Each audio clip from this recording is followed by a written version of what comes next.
Hello guys, welcome to my YouTube channel serial दिया और बातें हम के आने वाले एपिसोड के अपडेट जानने के लिए प्लीज़ मेरे चैनल को लाइक एंड सब्सक्राइब कीजिए। एपिसोड की शुरुआत बाबा साहब द्वारा भाभो से ये कहने से होती है कि उन्होंने उनकी भलाई के लिए फैसला लिया है। सभी लोग भाभो के स्वागत की तैयारी करते हैं। सूरज और बाबा साहब उसे घर ले आते हैं। यात्री भी भाभो से मिलने आते हैं। संध्या आरती करती है और मुस्कुराती हैं। भाभो अपने परिवार को देखकर रोती हैं। ताइसा का कहना है कि भाभो बहुत बहादुर है। एक गुब्बारा फूटता है और भाभो अस्वस्थ हो जाती है और डर जाती है।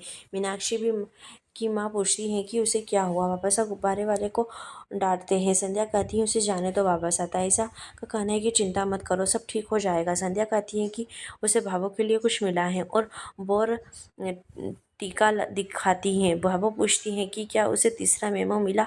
संध्या मुस्कुराती है और कहती है हाँ, आपके आशीर्वाद से, और मैं आज आपको आपका सम्मान वापस देने में सक्षम हूँ। वह उसे अपनी हेयरलाइन पर पहनाती हैं। मीनाक्षी का कहना है कि भाभो बहुत अच्छी लग रही है। ताइसा भाभो को कान्हा से मिलने के लिए कहती है। भाभो कान्हा को गले लगाती है और मिठाई देती है। वो बाहर जाता है और मिश्री को खिलाता है। भाभो मुस्कुराती है और खिलौना बंदूक देकर चौंक जाती है। वह उसे याद आता है कि प्रेमा ने आशु को गोली मार दी थी। वह कहती है कि मैं यह बंदूक उठाऊंगी। सूरज कहता है यह खिलौना है और उसे दिखाता है। वो भाभो को गले लगाता है और उसे आराम करने के लिए ले जाता है। डॉक्टर गौतम देखते हैं। मोहित डॉक्टर से कहता है और भाभो की हालत बताता है। विक्रम ने सभी को आने के लिए धन्यवाद दिया और कहा कि भाभो को अब आराम की ज़रूरत है। गौतम कहता है कि हम सब समझ सकते हैं और उनका स्वागत करते हैं। यात्री चले जाते हैं। ताइसा कहती है कि वह चली जाएगी और मीनाक्षी से उसकी देखभाल करने के लिए कहती हैं। वह कहती हैं कि भाभो कमज़ोर हो गई है, उनकी हिम्मत टूट गई है। डॉक्टर भाभो की जाँच करते हैं। बाबा साहब उदास हो जाता है। मीनाक्षी कहती है कि मुझे क्षमा करें, मुझे नहीं पता था कि कान्हा के पास वह बंदूक है, अन्यथा मैं उसे फेंक देती। सूरज कहता है हम सभी जानते हैं कि भाभो किस दौर से गुजर रही हैं, लेकिन यह आपकी गलती नहीं है। एमिली कहती है कि वह भाभो के लिए चिंतित है। सूरज कहता है कि हमें एकजुट होना होगा और भाभो का समर्थन करना होगा। बाबा साहब कहते हैं वह भाभो को इस तरह नहीं देख सकता और सूरज से मदद चाहता है।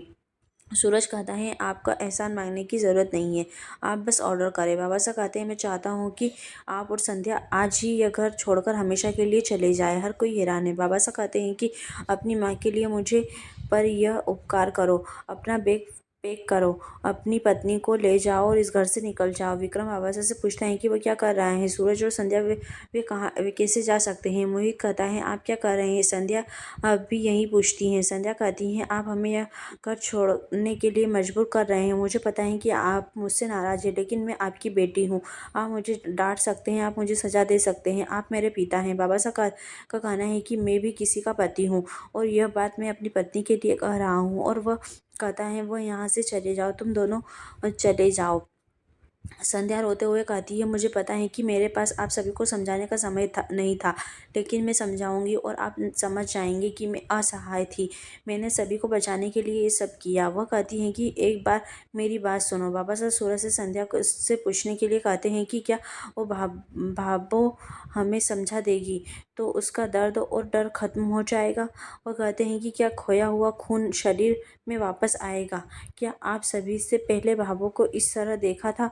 गुब्बारे फूटने की आवाज़ से इतना डर गई। वह कहता है कि आप उसका शरीर यहाँ आ गया, उसकी आत्मा साहस और जीवन उस विमान में खो गया है। संध्या कहती है कि भाभो ठीक हो जाएगी, हम सब उसे ठीक कर देंगे, मेरा विश्वास करो, हम साथ रहेंगे और जल्द ही इस सदमे से वह बाहर आ जाएगी। बाबा साहब कहते हैं नहीं, और कुछ नहीं। वह हाथ जोड़कर कहता है हमें पहले से ही तुम्हारी हरकतों में बोझ तले दबे हुए हैं, अब हमें वे बर्दाश्त नहीं कर सकता। मैं बस तुम्हें से तो और तुम्हारे पति से एक एहसान चाहता हूँ, वह बस यहाँ से चले जाओ।